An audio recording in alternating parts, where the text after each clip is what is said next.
अम्बासा थाने की पुलिस ने सोमवार को 8 नंबर असम अगरतला राष्ट्रीय सड़क पर बैदबगान क्षेत्र में नाका चेक पोस्ट पर एक मारुति कार में एक नियमित तलाशी के दौरान भारी मात्रा में भांग के सूखे पत्ते बरामद किए। बरामद कार का नंबर DL8 CNA 2425 है। इस बीच अम्बासा अनुमंडल पुलिस अधिकारी सुमन मजुमदार समेत अन्य प्रशासनिक अधिकारी घटना की सूचना पाकर मौके पर पहुंचे।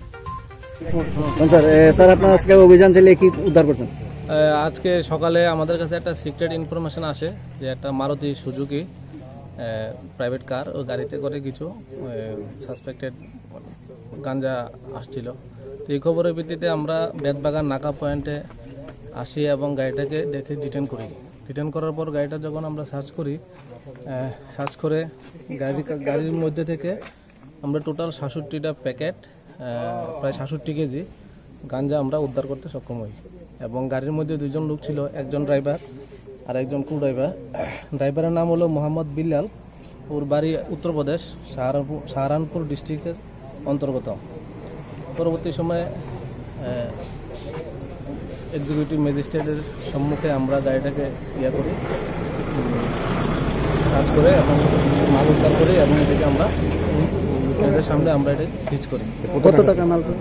টোটাল বাজার মূল্য প্রায় অ্যাপ্রক্স 7 লক্ষ টাকা হবে। এখন কি তাদেরকে আটক করা হয়েছে? হ্যাঁ, তাদেরকে এখন আমরা ডিটেন করেছি এবং তাদেরকে আমরা এখন কই যেতে আসতো স্যার? গাড়িটা আগরতলা থেকে বহিরাজ্যে যাওয়ার জন্য যাচ্ছিল এদিকে। তাদের নাম কি?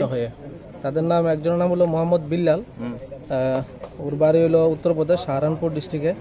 আরেকজন হলো মোহাম্মদ ফরিদ, ওর বাড়িও উত্তরপ্রদেশে।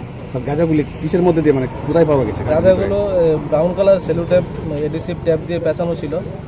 অন্যান্য গাড়ির বডির ভিতরে চেম্বার বানিয়ে এগুলোকে গোপনে তারা নিয়ে যাচ্ছিল। ঠিক আছে।